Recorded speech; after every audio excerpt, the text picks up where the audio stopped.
listening to KXPD 1040 AM, Radio Slavic Family. Добрый день, доброе воскресенье. Меня зовут Дима Сащенко. Вы слушаете специальную передачу Slavic Vote Live. Мы обычно имеем эту передачу каждый четверг в 5 часов вечера. Но сегодня мы приходим на такую специальную серию, где мы поговорим немножко о важной информации, которую, я думаю, все наши слушатели, которые будут слышать, я думаю, будет полезна для всех. С нами сегодня Снежана. Снежана, как у тебя дела? Доброе утро всем, все замечательно, слава богу, все хорошо. Отлично. Да, у нас получается если вы не слышали про организацию Slavic Vote, мы здесь в Орегоне, Вашингтоне помогаем нашим славянам участвовать в выборах или быть активным гражданом Америки. И если вы не граждан Америки, вы все равно можете участвовать в некоторых вариантах. Мы об этом немножко поговорим сегодня тоже. Но почему мы сегодня выходим? Потому что по две причины. У нас сегодня гость очень важный, и также у нас на носу выборы. Я думаю, многие слушают нас, думают, какие выборы? Обычно в ноябре выборы, да, Снежана? Ну, у нас выборы тоже проходят, которые будут проходить в течение практически через месяц. Можешь быстренько рассказать нашим слушателям, какие выборы, какая важность этих выборов, примерно такую информацию сказать? Да, выборы у нас будут мая 21-го, это очень важные выборы, потому что это будут primaries, где будут большинство голосов баллотироваться на штатовские позиции. Это не на президентские, это будет дальше в году, но это на штатовские позиции, те позиции, которые влияют на наши законы, на наши городские выборы, и также для каждого народа, для людей это очень важно, потому что если они хотят, чтобы ихние правила были или ихние понятия были приняты, надо голосовать за правильных людей. Это будет мая 21 последний день, когда можно будет голосовать. Да. И когда Снежана говорит primaries, это примерно, можно сказать по-русски, предварительные выборы. Да. Эти важные выборы, потому что в этих выборах у нас, получается, две вещи происходят.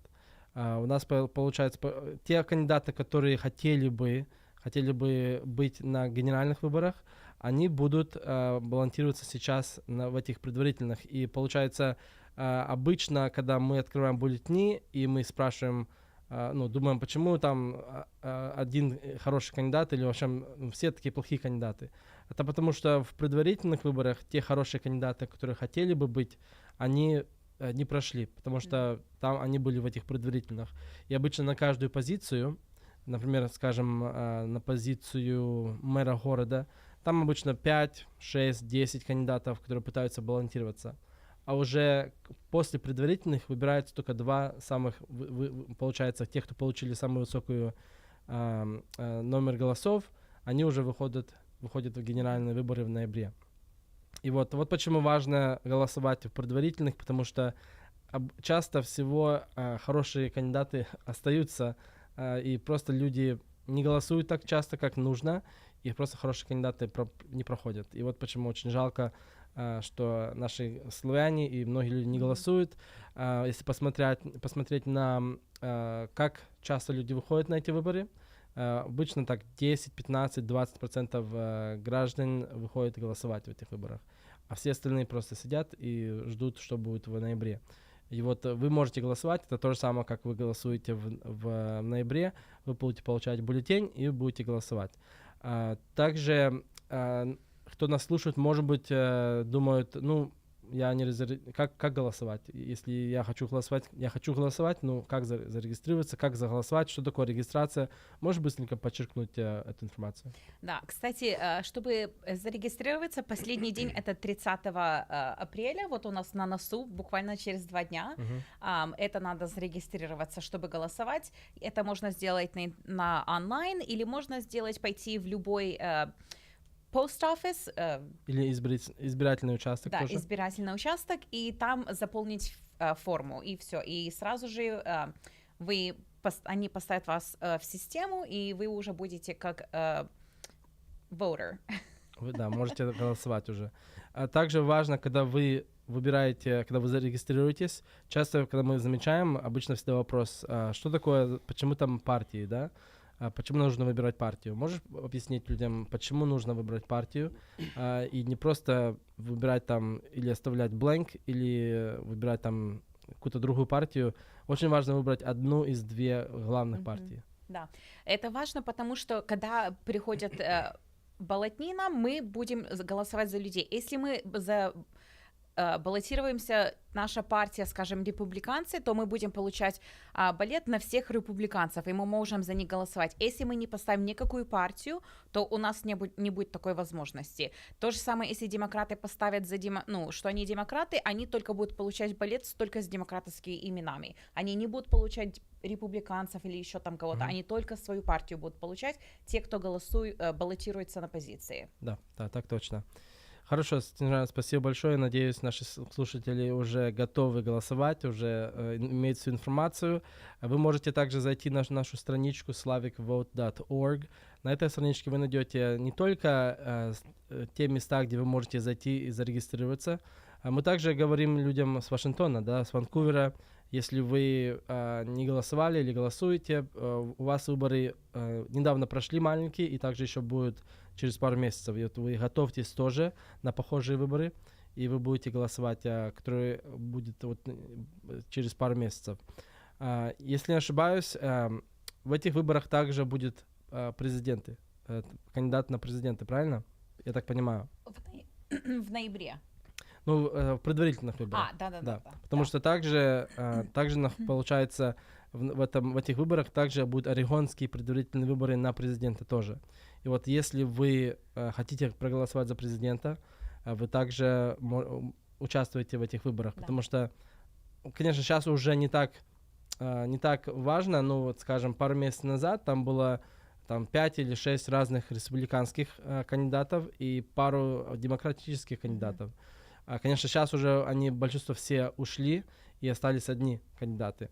Но раньше, когда еще это началось, все выборы, тогда еще было важно голосовать, и, конечно, сейчас тоже важно. Ну, просто вы можете проголосовать еще раз за президента, и уже будете в ноябре. Но то, что Снежана сказала, если вы неправильно зарегистрируетесь, вы также не будете видеть президентского кандидата. И вот очень важно, чтобы вы правильно зарегистрировались. И опять заходите на нашу страничку slavicvote.org. Вы там найдете тоже информацию немножко об то, что мы говорим. Вы также больше узнаете о нас, о нашей организации. Если вы ни разу не слышали организацию Slavic Vote, мы уже существуем почти более 4 года. И наша цель была просто помочь нашим славянам выезжать, помогать на разных местах, по мероприятиям, по церквям, по фестивалям, ставить просто столик и регистрировать, голосовать. И также объяснять, как правильно голосовать, как правильно регистрироваться, как правильно участвовать. И вот, если вы нас ни разу не слышали, или вы хотели бы, что мы приехали к вам на ваше мероприятие, на вашу церковь, вы обращайтесь к нам. Вы можете найти эту информацию на нашем веб-сайте. Вы также можете найти нас на наших социальных сетях, на Инстаграме, Фейсбуке. И напишите просто нам, и мы с вами перепишемся и приедем к вам. Мы вот сейчас, через пару месяцев, опять будем продолжать это дело. У нас были такие маленькие регистрации в некоторых церквях пару недель назад. И мы будем продолжать это делать также в июне, в июле и так далее до выборов в ноябре. И вот, надеюсь, вы напишите нам, и мы приедем к вам. Я думаю, наши слушатели тоже часто спрашивают, почему там такие выборы проходят, не только президентские, потому что все обычно голосуют за президента, и все обычно только думают, что только за президента голосовать. Но у нас выборы проходят каждый год, правильно? Да. И это очень важно. И получается, в этом году у нас выборы проходят за президента, и также штатовские все кандидаты, и некоторые локальные. А вот каждый год проходят выборы. Если вы не знали, что каждый год, вот получается, в прошлом году, в следующем году будут выборы и так дальше. И вот очень важно участвовать каждый год в каждых выборах, потому что я бы сказал, важнее выборы — это те, которые локальные. И вот те выборы, которые многие из нас пропускают, они еще важнее, чем президентские выборы, потому что влияют на наше локальное можно сказать, время, правильно? Да, Дима, локальные, это получается, может, на мэра или на city council какие-то позиции, или даже в школах позиции, которые важны для всех наших славян и детей, которые ходят в школу, это очень важно голосовать в этих, потому что мы выбираем людей, которые будут, ну, решать всякие вопросы насчет какой education будет преподаваться в школах, какая программа будет, что они будут обучать детей. Это очень-очень важно. Так что это происходит каждый год, и это надо всем голосовать. Так что если вы не зарегистрировались или вы не знаете, как зарегистрироваться, чтобы голосовать, как Дима уже сказал, сконтактируйтесь или пойдите на slavicvote.org или позвоните нам, и мы будем рады вам дать больше информации. Да, да. И вот, если вам интересно, обращайтесь. Я также оставлю телефончик. Вы можете написать нам смс, и мы с вами сконтактируемся. Значит, телефон, который вы можете нам писать напрямую, это 971-244-2228. И еще раз, 971-244-2228. Хорошо, я уже сначала говорил, что у нас будет также очень интересный гость, который балансируется в этих выборах, и который он будет также находиться в этих предварительных выборах. Давай еще напомним, когда дата предварительных выборов и когда последний раз зарегистрироваться. Да, последний раз зарегистрироваться, это будет апреля 30-го, это буквально через 2 дня. Ballots, бюллетени будут 1 мая уже будут выходить, и последний день, когда проголосовать, это мая 21-го, 8 вечера. Это самый последний, когда вы можете скинуть свой vote. Так что это очень важно. 21 день, где вы можете выбрать кандидата, проголосовать за них и отправить свою бюллетень. Да, да. Если вы пропустите эту дату и, может, слушайте запись через пару дней, и уже будет уже прошло то время, где вы можете зарегистрироваться. Не переживайте, по-любому регистрируйтесь, потому что будут выборы еще в ноябре, и, может быть, еще какие-то выборы будут до этого. И вот регистрируйтесь, чтобы вы могли бы голосовать в следующих выборах. И вот очень важно. Опять, если вы живете в Вашингтоне, у вас тоже будут выборы очень скоро. Пожалуйста, регистрируйтесь, обращайтесь, мы тоже приезжаем и тоже будем помогать. Телефончик, еще раз напоминаю, 971-244-2228. И опять у нас сегодня будет гость, очень интересный гость, его зовут Нейтан Васкас, и он немножко себя больше поговорит, больше о себе скажет. К сожалению, мы будем переходить на английский язык, потому что он не говорит по-русски. И вот прошу прощения наперед. Надеюсь, вы поймете, надеюсь, вы останетесь с нами. Но если нет, прошу прощения, вы можете найти больше его информации. Просто наберите его имя, и вы больше узнаете о нем. И вот, пожалуйста, оставайтесь. Мы переходим на английскую, можно сказать, версию, и я надеюсь, вы с нами остаетесь. Вы слушали передачу Slavic Vote Live. Меня зовут Дима Саченко, с нами Снежана, и мы очень рады, что вы подключились с нами. Спасибо большое. Welcome, everybody. Thank you for being here. Nathan, thank you for joining us. And you're here in our studio.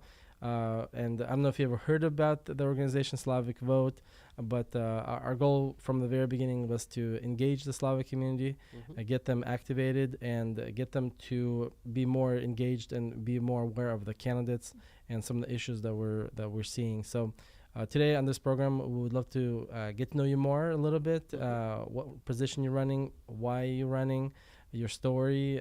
We have a lot of time, so feel free to kind of dive deep and let the community know who you are and what you're all about.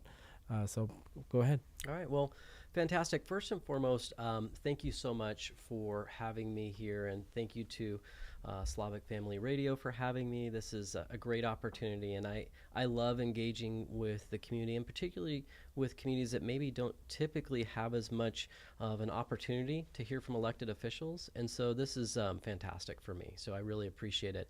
A little bit about myself. I always like to kind of start from, since we have time, the beginning, and it is that I grew up in a small town in Northern California, and how I got there is that all of my grandparents were immigrants of one type or another, and that actually played a big part in my life. My I'll talk a little bit about my grandfather, but on my father's side, but on my mom's side, actually, she was someone that was a big figure in my life.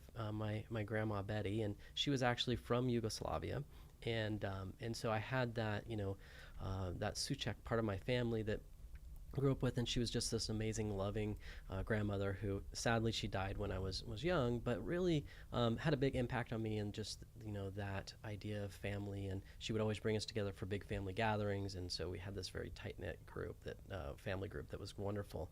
And then on the other side of my family was my grandfather, who was William Vasquez. That's the Latino side.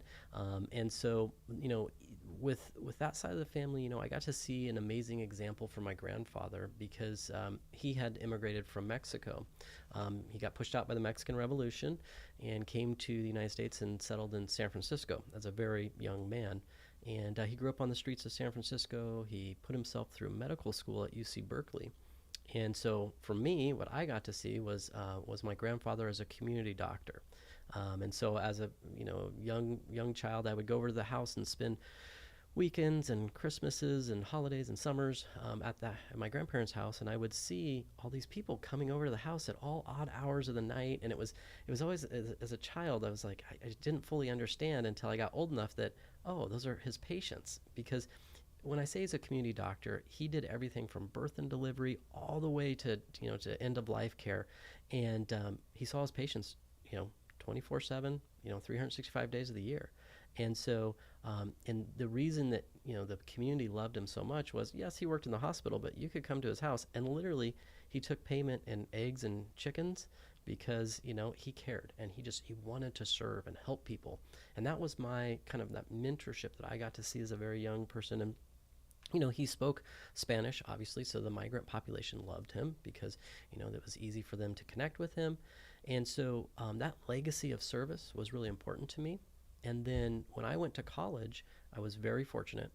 He paid for my college at UC Davis, and but he was very clear with me. He said, Nathan, you're never going to pay this back to me, but I want you to pay this forward. I want you to find a way to serve your community. So that's always been just this really ingrained value in me. And I went to UC Davis. I got my degree in political science, but with an emphasis on public service, because I wanted to do that service. And so, in 1998, I came up here to the Portland area to go to law school at Lewis and Clark, and I really fell in love with the community. In 1998, it was just, I got here, and it was amazing that I could go in all different parts of the Portland metro area, whether it was out in Gresham, whether it was in North Portland, into Southeast, all these different areas. And I really enjoyed kind of the diversity of kind of neighborhoods and experiences.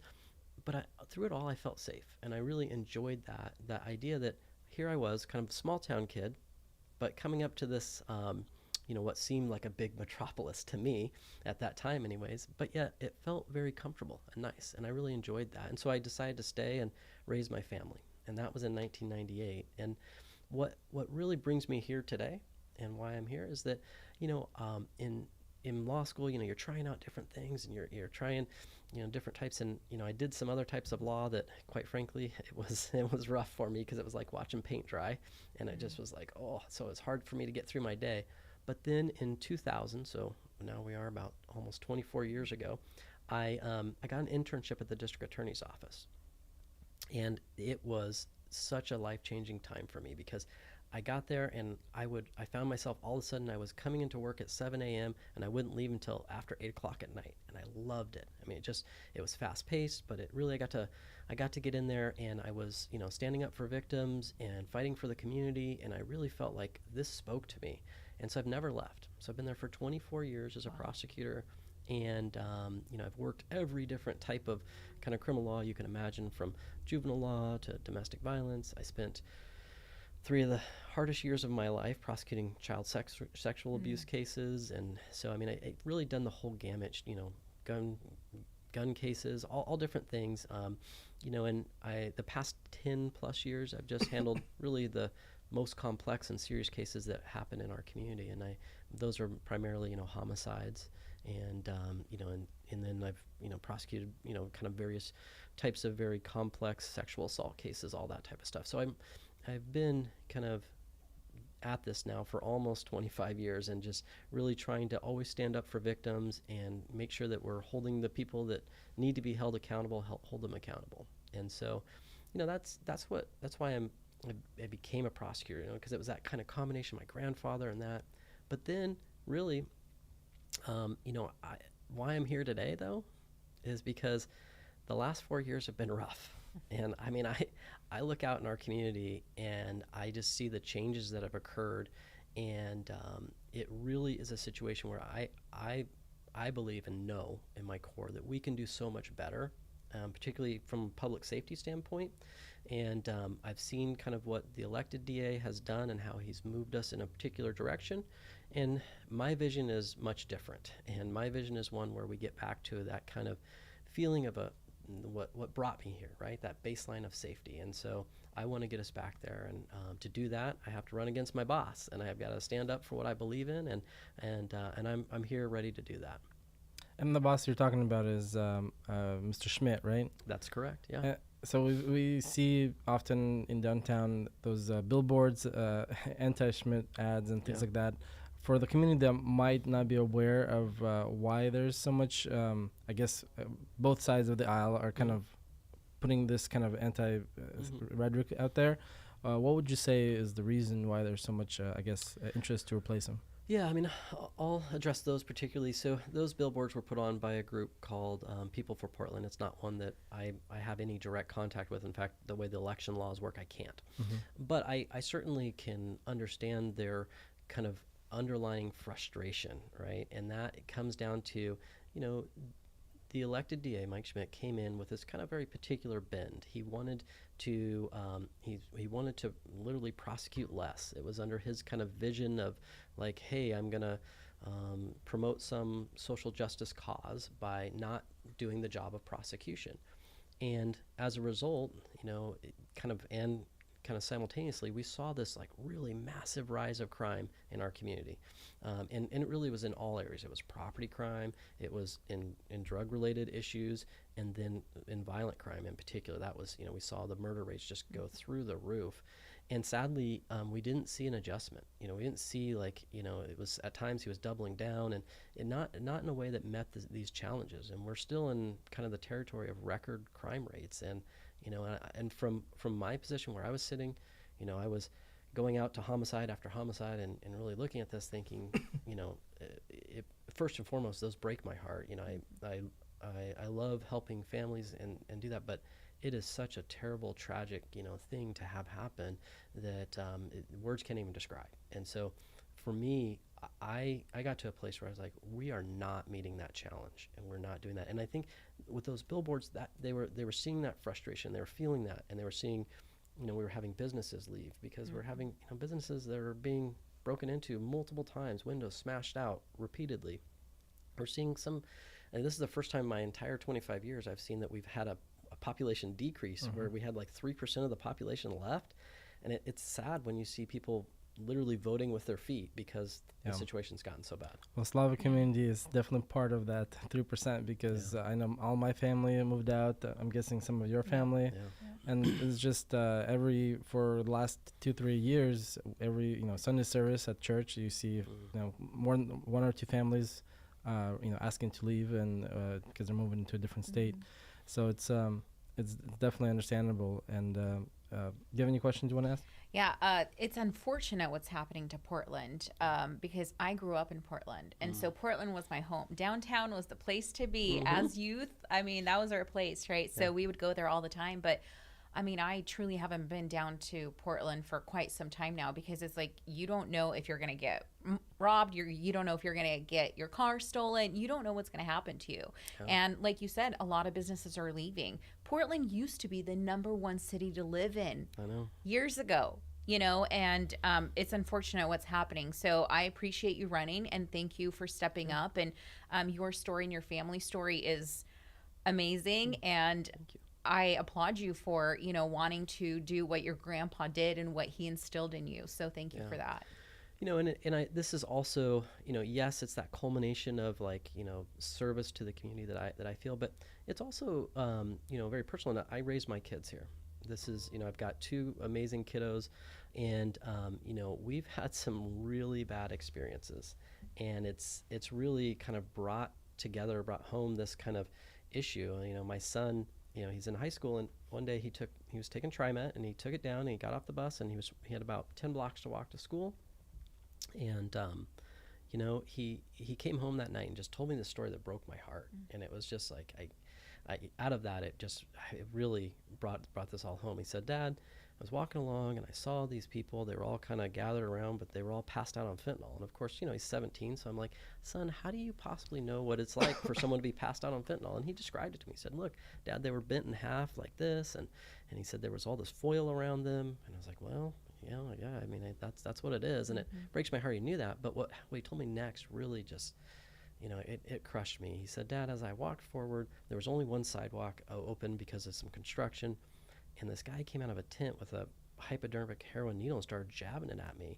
And I had to put my backpack in my front and get out in the street and run for school." And of course, I wanted to cry. I was angry. I was all these emotions. And now I'm very careful of like, we're going to drive you to the door of school. But this is not a unique experience to my family. I hear this when I go out and talk to, because I go out, whether it's Gresham, go out to Lentz, I go out to, North Portland, Southeast.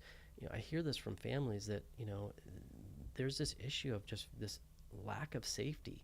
And not every family obviously is, able to take their kid right to the door. Right.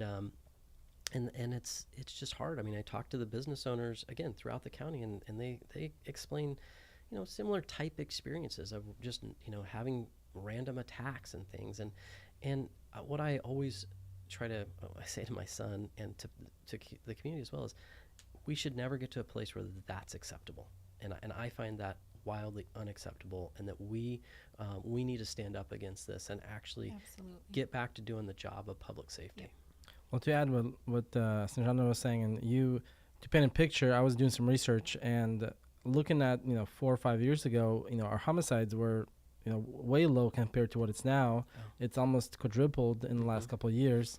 I remember looking, it was like 33 homicides a year, back in about 4 or 5 years ago, and now we're over 100. I think at one point 120 or something like that. You probably saw that firsthand because you were dealing with those. Yeah, I mean, so throughout my career, for the first 20 years, I would see homicides occur at about 20 a year to around 30, right in that range, 33 some years. So, but, and I always felt like, any homicide is too many, right? I mean, it's terrible. But then, we were seeing this where, starting in 2020, but then just continuing on year after year, it was, we were seeing these record rates, over 100 homicides. And it's hard to put, really into words the toll of the tragedy that causes, because yes, the loss of life is the first thing that we talk about, but then the family, the trauma that causes for the families, and it ripples out. Yep. And it's so hard to see and to bear witness to. And yeah, of course, I'm getting in there fighting away for these families. And, this past year I did 2 major homicide trials. I did one that was a triple homicide and one that was a double homicide. And look, I've gotten to a place in my career where I'm very effective at what I do. I got guilty convictions, and I'm certainly proud of that work. However, I always am very careful to say that doesn't change the tragedy and the loss that those families suffer. And what I want desperately more than anything is to do all I can to reduce the amount of tragedies that are occurring, those horrific crimes, because if we can even prevent just a few of those, that's a massive effect on our community. Yeah. And so with that, how do you, with reducing the crime, are we talking about, what's your vision? Are we talking about prosecution, holding people accountable? I mean, jail time, prison time, what does that look like? Yeah. I have some very specific plans in a few different areas. It's certainly a big part of it is that, I developed a program called Strategic Prosecution, and it's designed to use kind of data and crime analysts and then partner with police officers and prosecutors to really go after those kind of the high volume areas and high volume individuals that are causing problems in our community. It's a very effective tool. You really can get in there and kind of have an immediate impact. Right now, I developed it, and it's just a small unit within the office. When I get elected, it's going to be office wide. So every department will have that as a component of it to really kind of have that immediate impact. The other thing that I talk about is we do need to get back to that basic accountability. We stopped, largely prosecuting a lot of misdemeanors, right? And so what we're seeing is sometimes that flows uphill, sadly. Like when you leave crime just unchecked, it kind of then snowballs out of control. And so, we lost our community court, which was this great tool that we had in the court system that would take on a lot of those smaller cases. And there's been no efforts to bring it back. And that's something that I'm going to build right when I get into office and work on, which is, you have people, they come in and let's say they commit like a theft or like smash someone's car window and steal their radio or something like that. They go in, they have to plead guilty, but then they can do some community service and pay back whatever they took. And if they do that, they get their case dismissed. So it's a good, because it holds them accountable. And then they have to do something to obtain that. Now, of course, if they don't, then they'll get a little bit of jail time as well. So, it's the idea, though, is you have a mechanism where you're holding people accountable. We used to have like 4,000 cases a year in that program. Now we're having like less than 300. So the differences are wild, right? But it shows, and it's what we're feeling.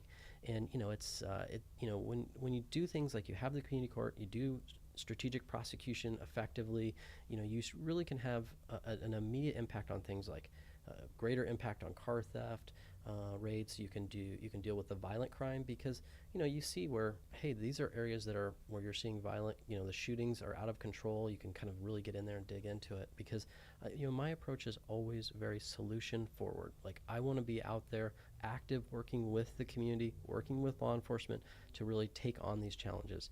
I never take the approach of I'll just sit back and wait and see what comes across my desk. It is for me, and what I train my attorneys to do is I want you out in the community. I want you out in the police precincts. I want you to know what's going on out in the community, and then be an active part of the solution. And that's what I work on. Engaging with each agency and department, absolutely. Yeah. What's the reason that program isn't in place today? Well, certainly there was a bit, and we can find all different reasons and excuses, and my opponent loves to try to always find excuses, but COVID had an impact on that. We saw cases dip, but sadly what we also saw was that after COVID, all the other counties around us got back to business and we did not. And then there's just been no effort to actually say, hey, let's build this program back, because we actually had the community courts for about 20 years, and they had been a national model. People had come from around the country to look at, build their own community courts, and based on that, and I've always been like, we need these back, because it tells businesses and law enforcement that, hey, there's something's going to happen, right?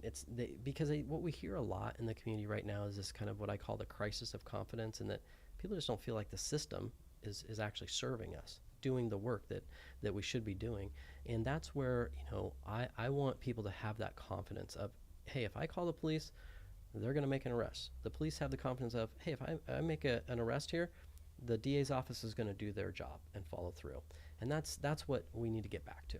And speaking about the police, what are the numbers? Because it seems like I've heard a lot of people, and I still have family and friends who live in Multnomah County, but a lot of them, when they do have an issue that comes up, when they try to dial 911 or even non-emergency, either they don't have anybody to come out, or it takes forever to get through to somebody. How do you fix that, and why is that happening? Yeah, and there's two issues there, and both are important, and both, my approach has always been, again, it's never to point fingers and say it's this person's problem, that it's how do I be a part of the solution. So one is, when you call 911, that's the Bureau of Emergency Communications. And in that one, there's been some work to bring down the call times, because that's a problem, right? When you call and you're in an emergency, right, you want actual response. And so that very much is working with, the cities is the one that runs that. And so it's working with them to actually help kind of get us past that. They've been working on doing some solutions to help kind of better manage the call load, to say, hey, these ones that are less emergency or non-emergency, they'll go this way, and the ones that are direct emergency to get that. So we've seen at least a little bit of that call time coming down. And so it would be to work with them directly on that. Now, with police officers, this is the situation. The city of Portland, I'll use that, and I certainly know we have, and this applies really also for Gresham and with the Multnomah County Sheriff's Office, but I'm going to talk about the city of Portland. It's the easiest one to use. Is we have about 800 police officers right now. We're budgeted for 880, but Portland Police is not able to fill those other 80 because you have some people retiring, you have people leaving, and they're not able to hire them fast enough. And the issue is that sadly, what Portland should have, they've done studies on this, is they should have about 1,300 police officers. But what happened is in 2020, when the current elected DA came in, Portland, not just the current elected DA, but some of the other city commissioners really came out strong, anti-police. And it drove our officers away, and it made it kind of a hostile environment. Like if you're a young individual that's looking like, say, hey, I want to go into law enforcement, and they're looking at, do I want to go to Portland? Do I want to go to Clackamas? Do I want to go to Washington County? Or these places, I can tell you, they're looking at a lot of these other agencies because Portland became a place of, well, I could go there, but man, it's really not friendly. And there were a lot of officers that left, specifically citing that they felt like the DA was so hostile to them that they didn't feel like it was a good place for them to work. And, it was his first action in office was to really break that partnership with police. And so that's been a problem. I mean, it is one that persists to this day, is that between, the district attorney's office and the police, there's that problem. And that, ultimately affects that kind of that issue of like, hey, do we have enough police officers? And do we have the officers necessary to respond to these? And, this is one that I can't hire police officers, but at least I can do my part to not drive them away. Yeah. Right. Let's start there. And that's unfortunate to hear. I mean, it truly breaks my heart because you have a department that's supposed to stand behind their, officers and support them, but yet you have leadership who isn't supporting them. Yeah. And that's their role, is to support their officers and promote them, and not to say, okay, well, you can't do this job or you can't do that job. If somebody does a crime, just let it go. I mean, that's devastating. I wouldn't want to work in a place like that, you know? So that's, how do we fix that? That's horrible. Well, I mean, part of Portland's overall culture is very much, they want police accountability, which is I'm all for, and I very much want to say, look, if there are police officers that are having problems on the job, they should not be in law enforcement. And I think we should all agree to that. But at the same time, we want to have that healthy workforce, and we want to have that place where, you have, law enforcement feeling like, hey, everyone's partnering together to deliver public safety. And that's what I have kind of really spent my entire career doing, is building those collaborative efforts, working. And it really actually motivates not just the attorneys that work under me, but also the police officers, because they feel like, hey, we're getting something done and we're really serving the community. We're helping out on real problems that our community is suffering from. And so I think when you see that motivated police force, you see those results, you really have that opportunity to kind of make it an environment where police, feel like they're valued. Yeah, So this whole absolutely. conversation reminds me of the whole movement we had in the last couple of years, which all of us know now is defund the police, which I think some of this started with defunding of the police in Portland. Talk about that a little bit, your thoughts on defund the police movement, and just do you think that was the major reason of the high crimes that we started seeing, or is it part of it? I would say it definitely plays a part to it. So, the defund the police movement, sadly, what we have seen is that really it has hurt more than anything kind of your minority communities. I mean, we're seeing minority communities victimized at wildly disproportionate rates. So, I mean, it's hard because that was very counter to what the whole movement was basically to find ways of how do we better account for, racial disparities. And so the sad reality is that, Portland, like I said, we are down in the 800 versus, we look at other cities and communities that are similar size and they have 1,300. So, we were already well below, and this just it did deeply impact us. And I'll give you a very direct example. With the defund the movement, we police officers got cut, and they actually got rid of the traffic unit. And so we saw a massive spike in traffic fatalities. Right, It was about $15 million that was cut, right? Something like that. Yeah, something like that. And I know that, but the traffic unit was one of the most direct kind of like, examples where we saw that go away, and we have seen just, bad results. And what I hear and what I see is that people feel that, like at times it feels like it's like no rules Portland, particularly on the roads. And sadly it's, it has tragic results. And, we're dealing with, in the past 30 years, so if you just went back 30 years, we were at the highest level of traffic deaths. I mean, it's just it's really gotten bad, and I'm a firm believer that if you have a healthy police force that's doing the job that we want them to do, you have an impact on those type of things. Absolutely. Well, thank you. Our time is running away, and we have a little bit of time left. And I just wanted to anything you want to say to the community when we talk about defund the police? The community, when they hear that, it's the opposite. Like, we need more because of everything that's going on. Like, we need to fund them more. But what's some of the message you have to the Slavic community?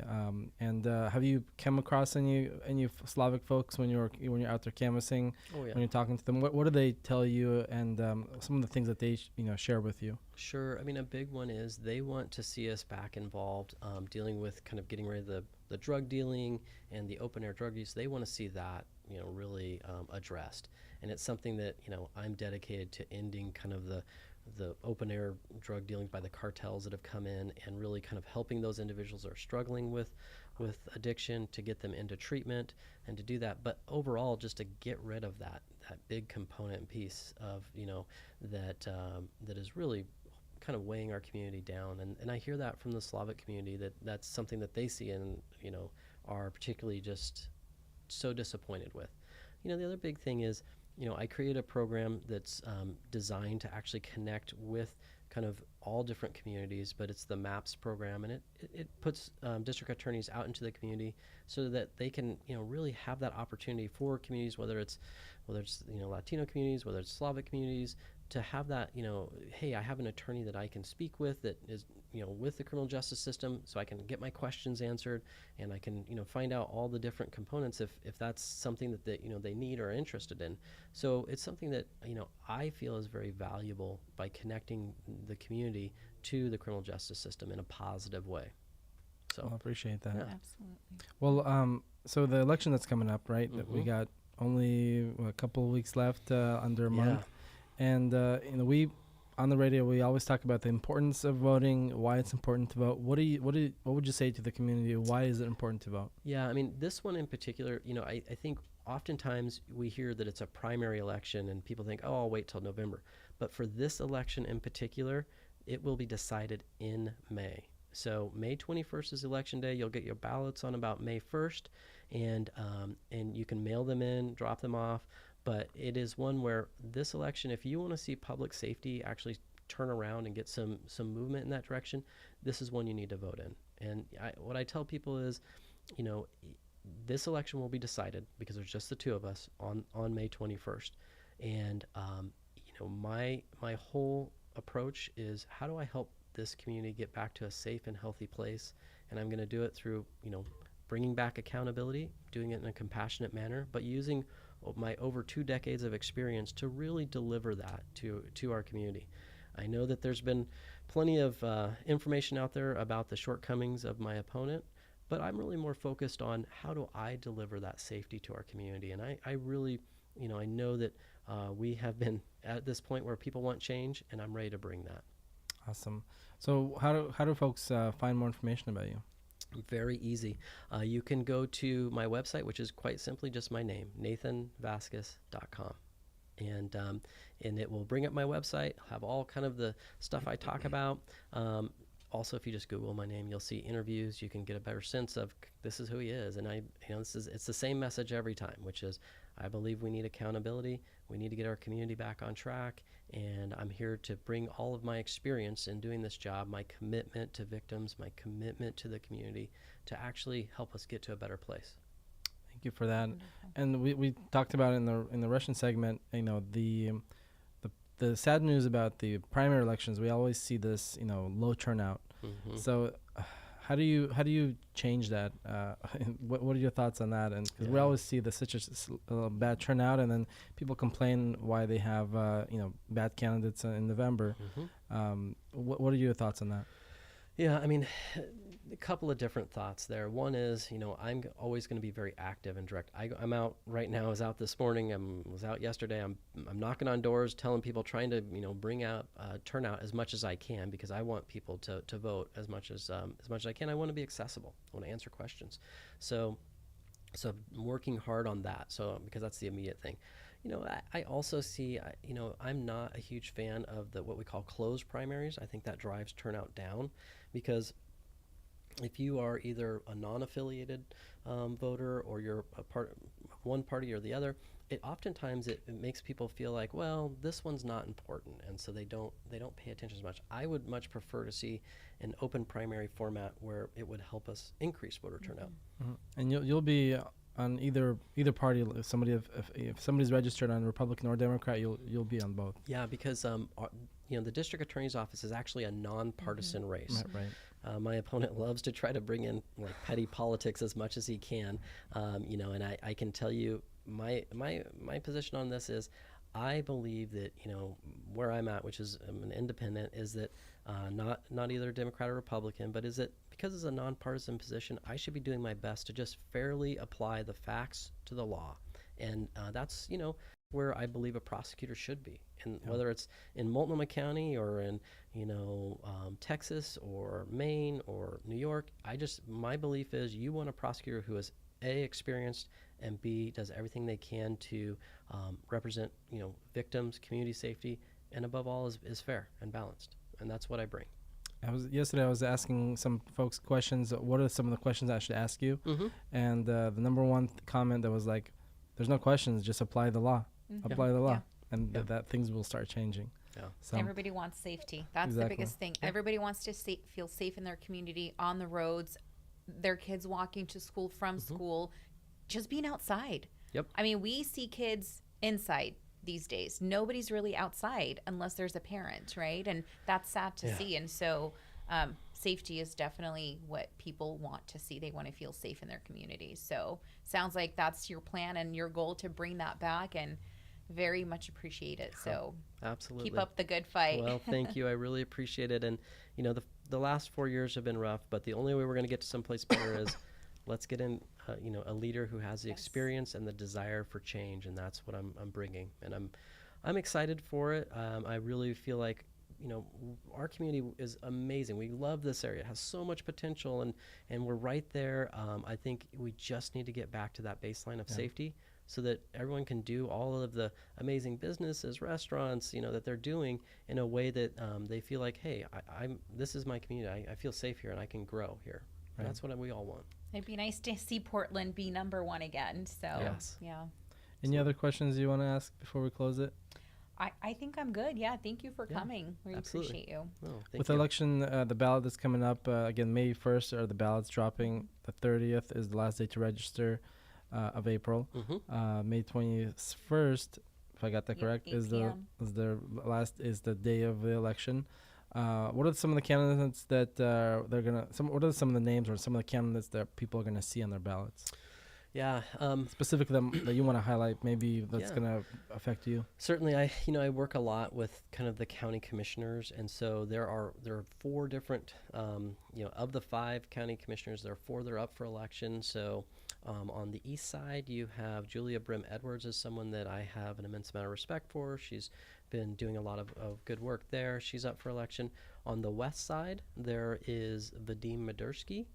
He's someone that I have worked with and talked with a lot. He definitely wants to see this change and to bring about. We plan to possibly have him on Thursday. Good. So. Yes. He has been a solid voice of, hey, we can do things better, and he's someone that I support and want to see get elected. In North Portland, my campaign manager, Jessie Burke, she's a small business owner who is very, very active in trying to bring about, positive change in our community. I really believe that she's going to help us get away from the status quo and, really move us forward. And so that's one that I really believe in.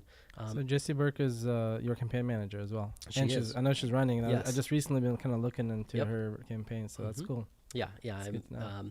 she's someone that I didn't know until about 3-4 years ago, and she owns a hotel downtown in like Old Town, like a small boutique hotel, and she was very much like, look out my door. This is not acceptable. This is wild. No one should be. And so, but then what I appreciated about that was she's running a business, but she's not just complaining. She was out writing emergency plans for the city. She was working with the city, doing all these things to try to make it better, and really coming up with kind of a different voice, different approach of being involved in the solution. And that's what she really brings, is that she is great at organizing and coming up with ideas and pushing them forward.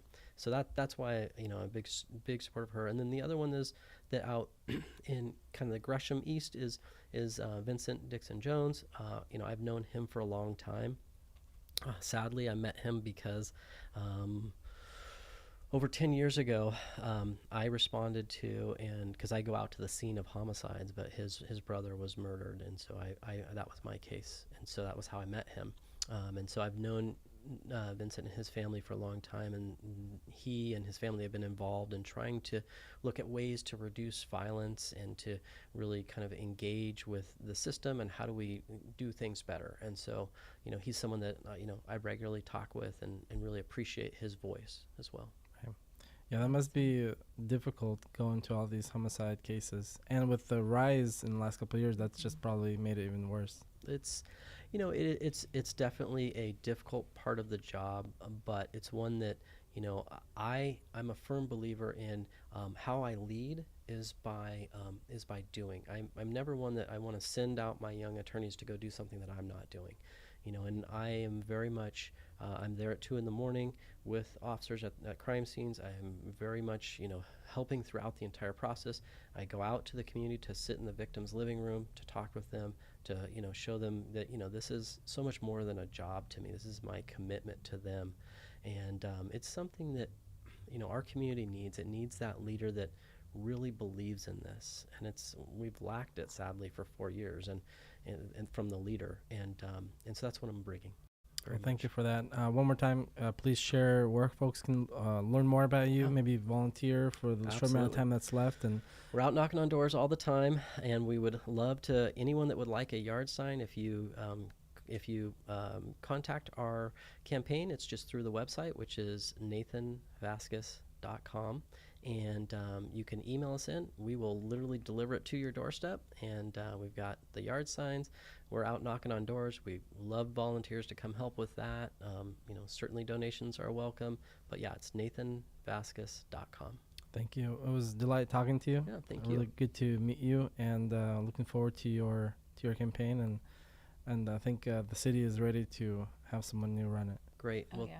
yeah. Portland's ready to see change in a Yes. positive direction. Sounds Yeah. like you got the leadership skills and you got solutions. So Yeah. I look forward to seeing you win. Oh, Yeah. well, thank you. Thank you. And thank you again so much for having me. I really appreciate the opportunity to really speak with the community and, have that opportunity just to make sure people know who I am and what I'm about. Yeah.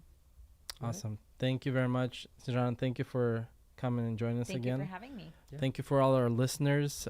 You were listening to Slavic Vote Live. My name is Dimitri. Please tune in to this program every single Thursday. We have it live every Thursday. Today is our special programming, and we'll have Vadim, his name came up today. We'll have him this Thursday, and you can. We've had him on two years ago when he was running for mayor. He also has a Slavic background, so he's definitely someone that we are aware of, and looking forward to have him represent the Slavic community a little bit in there as well. So thank you very much, everybody. Again, visit our website, slavicvote.org. We'll have some resources on our website, and the names that you brought up, I would love to see if you can text those to us, Yeah, and absolutely. we'd love to get those out, and some folks who are looking for some recommendations. So, Perfect. and again, John, thank you. Thank you, everybody, for tuning Thank in. you. We will see you guys on Thursday. Have a great day. Thank you. Yeah.